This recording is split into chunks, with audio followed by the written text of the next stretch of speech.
Bismillahirrahmanirrahim. Assalamualaikum warahmatullahi wabarakatuh. A very good afternoon. Thank you very much to Mr. Azrul for your kind introduction of myself.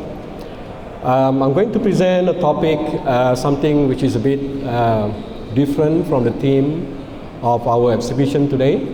So the title of my presentation will be Psychological DNA in the Workplace, trying to understand our employees from the psychological perspective, because I believe in order for us to really have a productive quality and also workforce, we really need to understand who is our clientele, who is our worker, who is the people who's going to work with our company. So this topic will be something related to psychological assessment, which is something relevant in the context of workforce, in the context of industry, and also something that has been used by many organizations, not only locally, but also internationally. So my presentation today will be basically sharing. I'm going to share a bit, roughly about half an hour, about the concept of psychological DNA and how we can use this effectively in the workforce. So let me just begin with the history of psychological testing. So some of you might have heard of psychology, some of you might have heard of testing. So I'll try to share with you what is the history of psychological testing around the world. So actually it's not something new, has started basically way back 200 BC, before Christ. Started in China.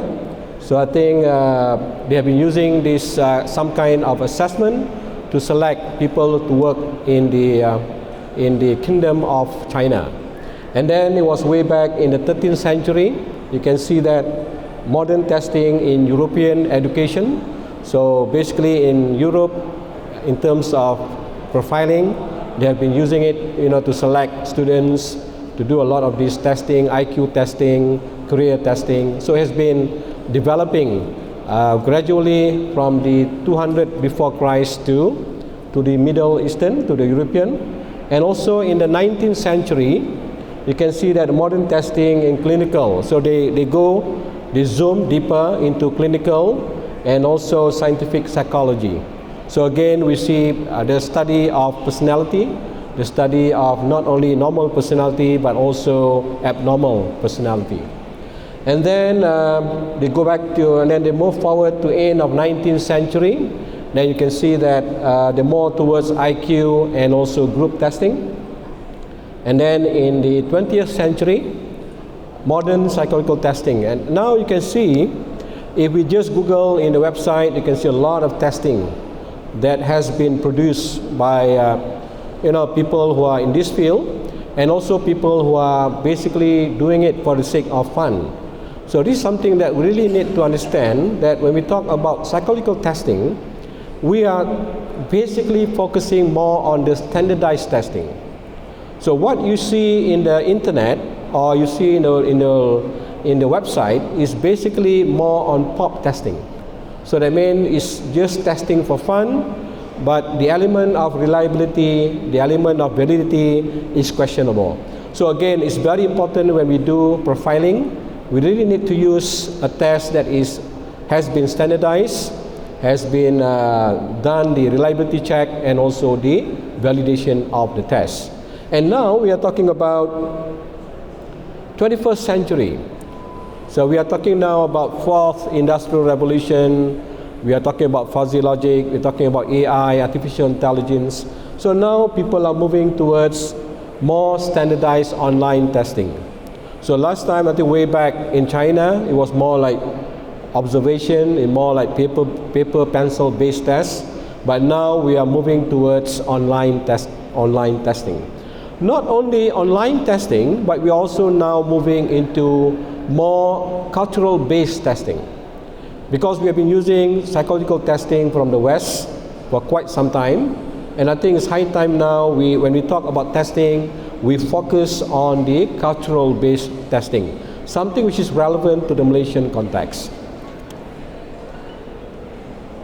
So when we talk about profiling, basically we are talking about individual psychological assessment, where we can see it's very challenging when you do assessment. So it shows that not everyone is capable of doing a very strategic profiling activity, profiling program.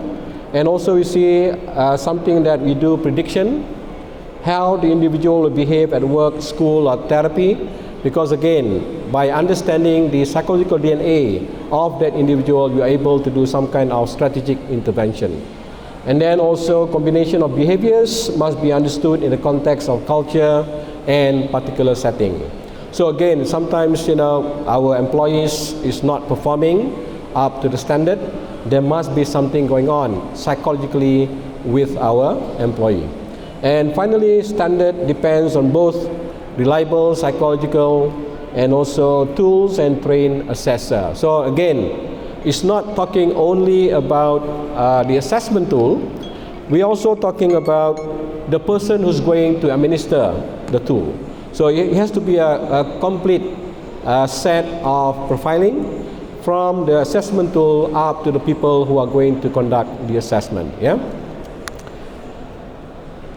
All right. So when we talk about psychological DNAs, I'm referring basically to, this is the iceberg, right? So basically, when I talk about psychological DNAs, I'm basically referring to the something that is latent, something that we cannot see unless you do the profiling activities.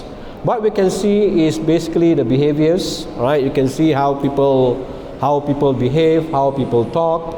But again, to really understand the underneath of the iceberg is to understand the knowledge, the skills, preferences, traits, belief, and values.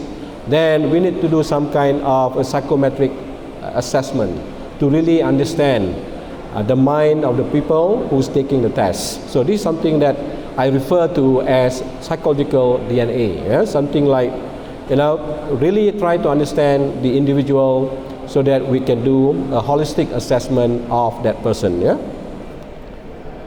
So again, there are some issues when we talk about psychological testing. Of course, there are some issues. So I put it into three categories, three issues. Number one, so of course, when we talk about psychometric testing, we have been, been used to the Western testing, right? Western instruments. So again, when it's going to be implemented in the Malaysian context, number one, of course, there'll be a cultural bias. So that means the way the test was being developed might not suit with the Malaysian context, Malaysian community.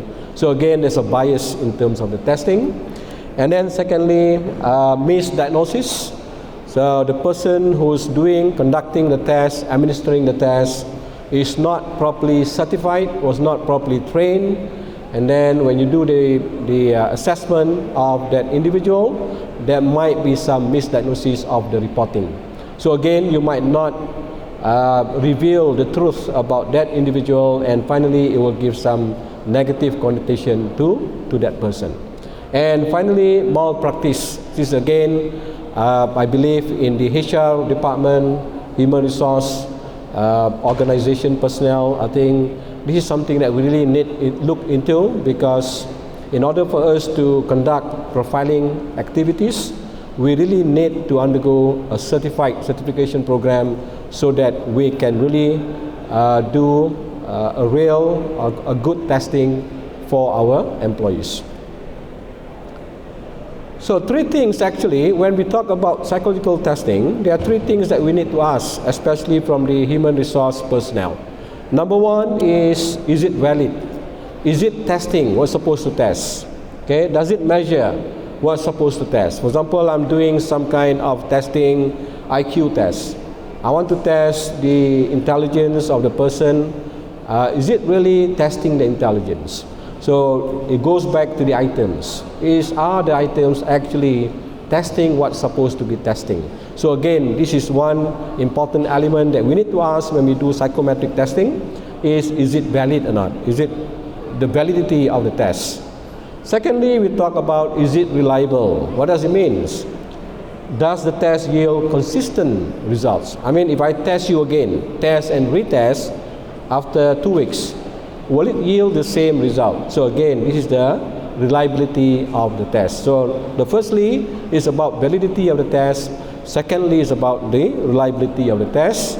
And thirdly, what are the norms? So again, you can see the norms.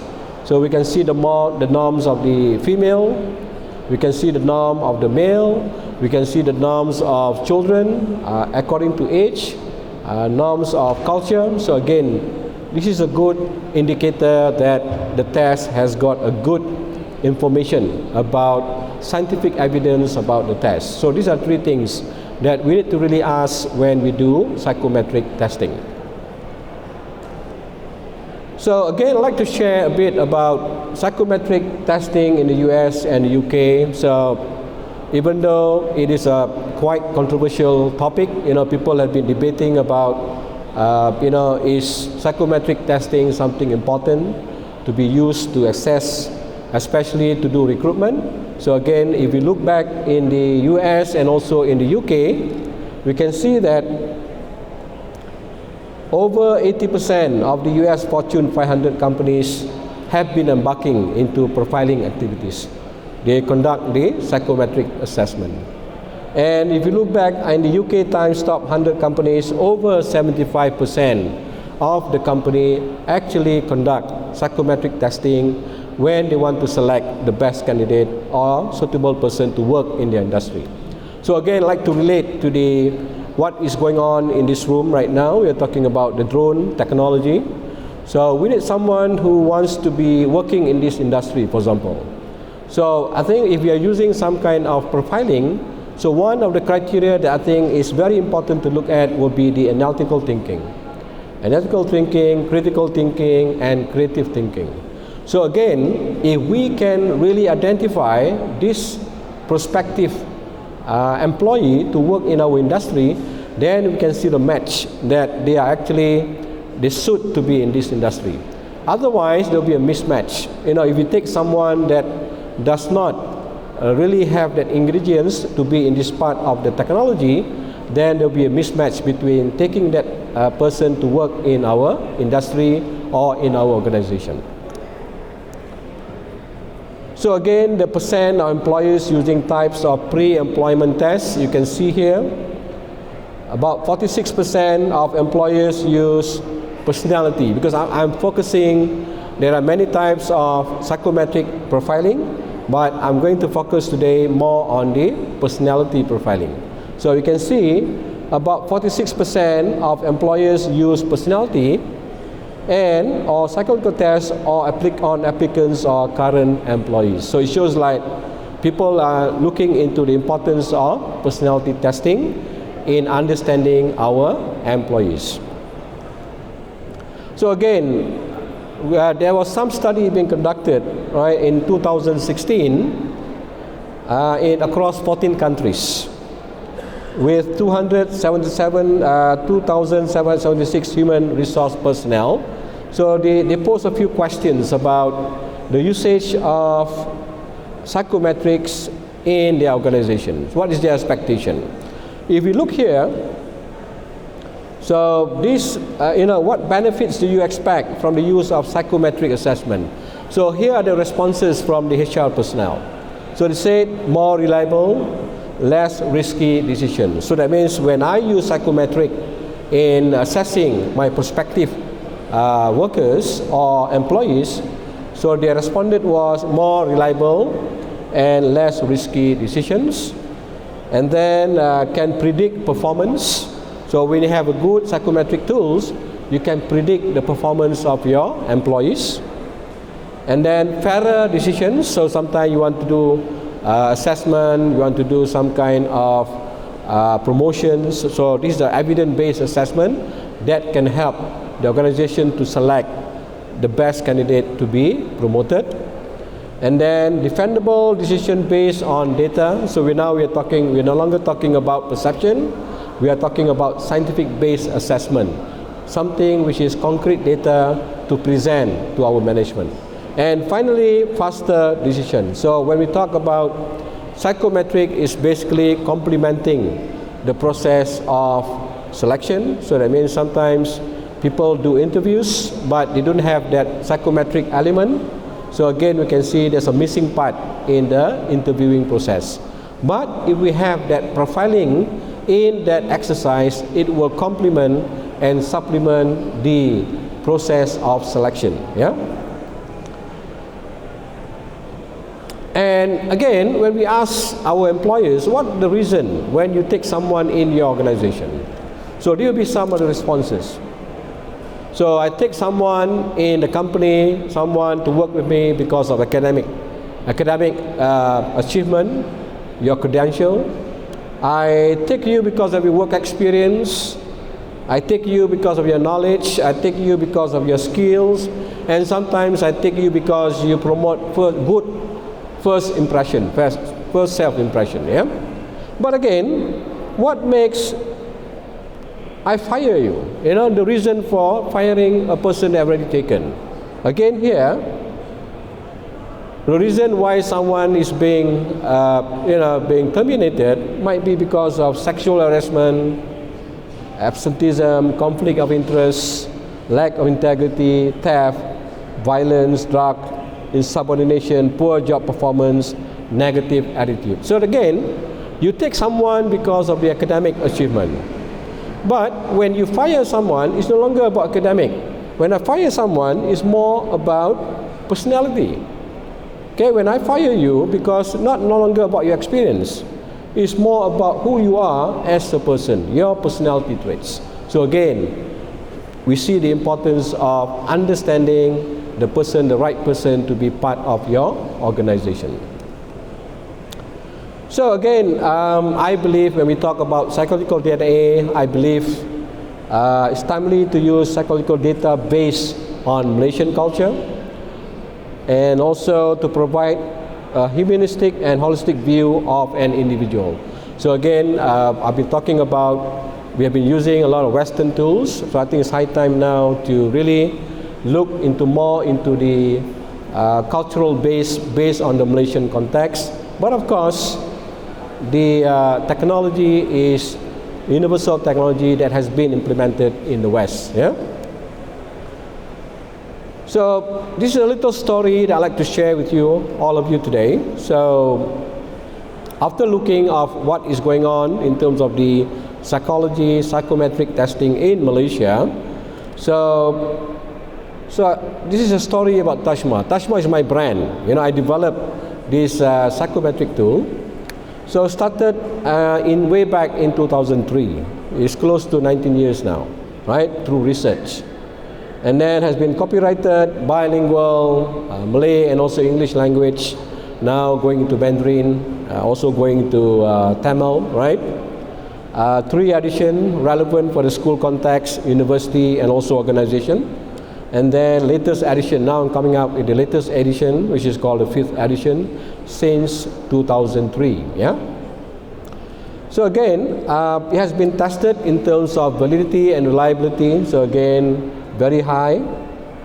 You can see very high alpha coefficient, 0.9. The closest will be 1.0, 0.9. That means 90% in confidence interval, right? Confidence level of the test.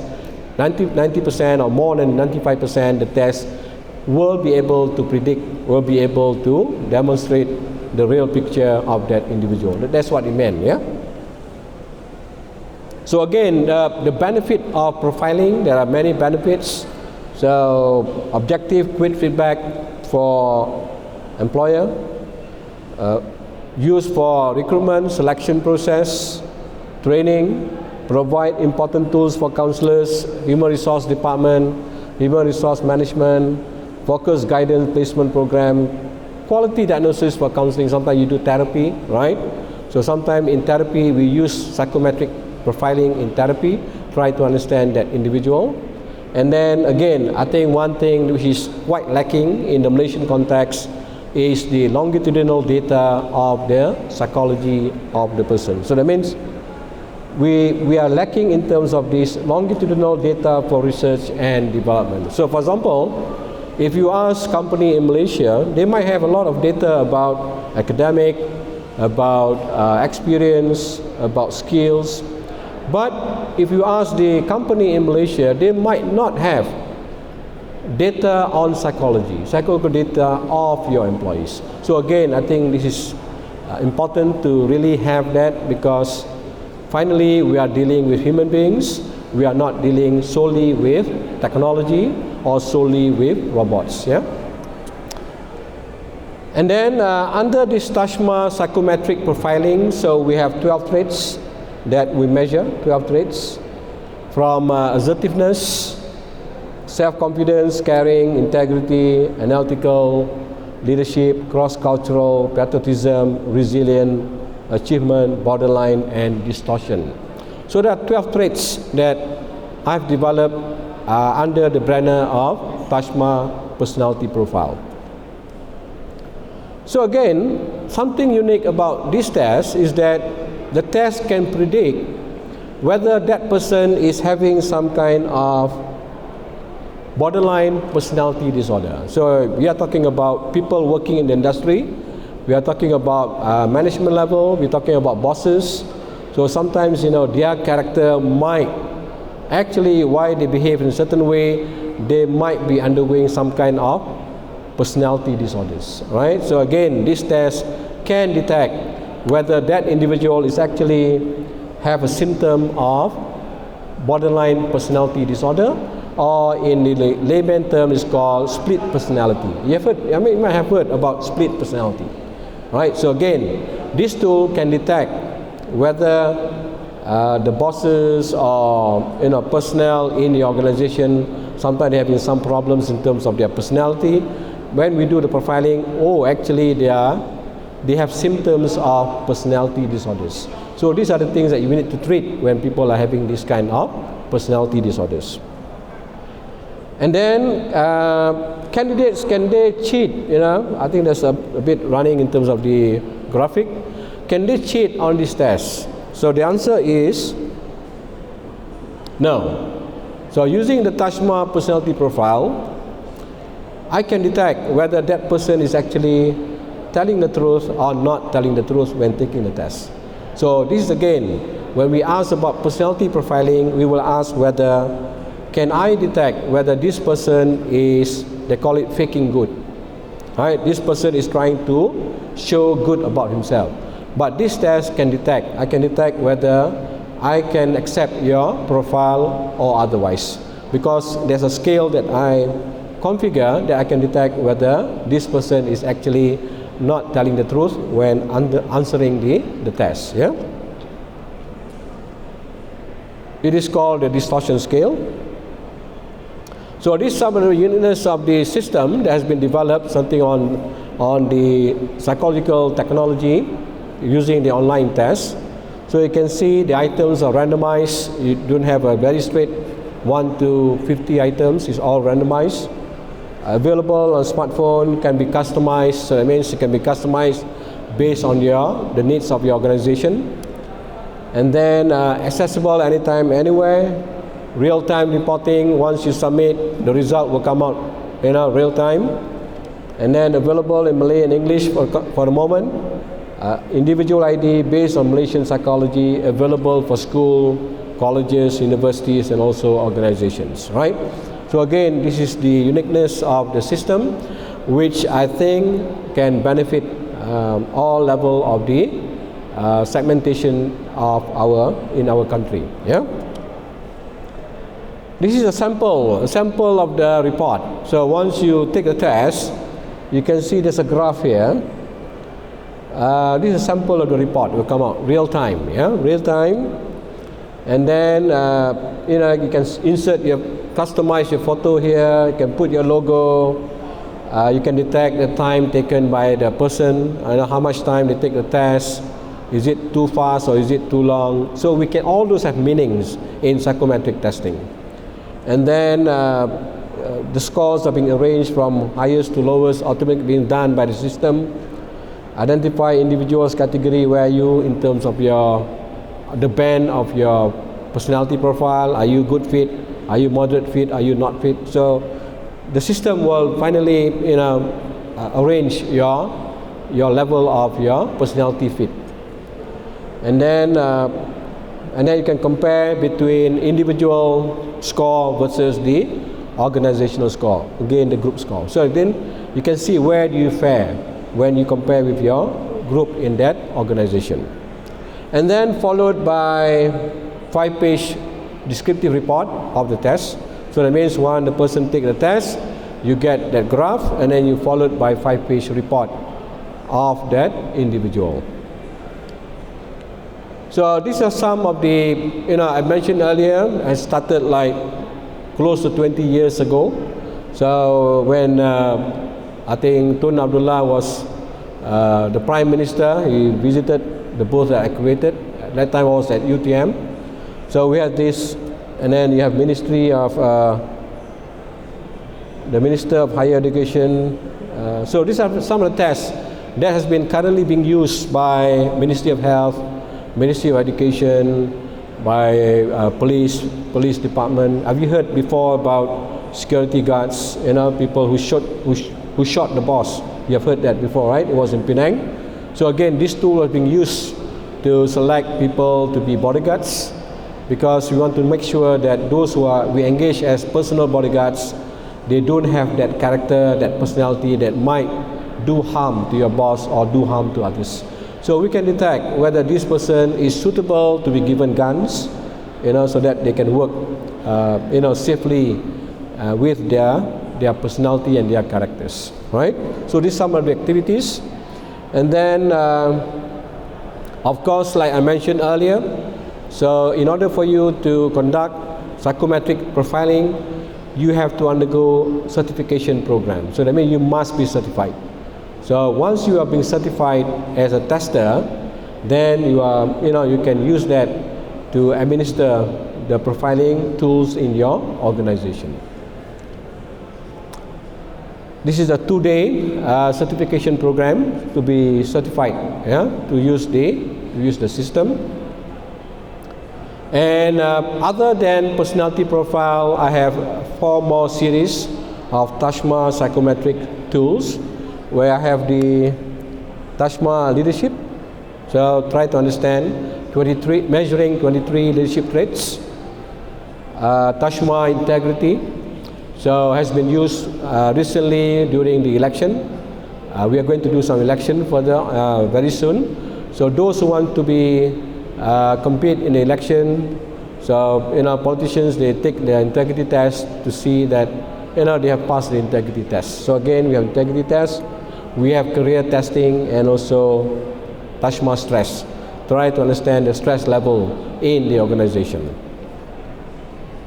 So these are some of the clienteles that have been taking the test, the TAJMA. So you can see from the universities, almost all universities, some way or other, they have taken the TAJMA test for their career advancement, career planning, career coaching, and also personality. And then government sectors, these some of the clientele who have been using the TAJMA profile. And then from the private sectors, you can see some of the companies have been using TAJMA psychometric profiling. So conclusion on my slide today, so I'd like to say that knowing your employees psychologically well leads to better results and better productivity. So that means understanding the psychological parts of your employees will of course give you value added, give you a lot of good information how that this individual can leads to better products and also better productivity. And also TAJMA Psychometric Expert System as your strategic tools in understanding your employees' psychological DNA. So with that note again, once again, it's not, I don't say my tools is perfect. I'm always in the process of continuous improvement, Kaizen. So always in the process of making sure that the psychometric tools, is being improved from time to time. So with that note again, thank you very much to all of you for spending your time listening to my little sharing on the little brand that I've developed in terms of psychometric profiling in Malaysia.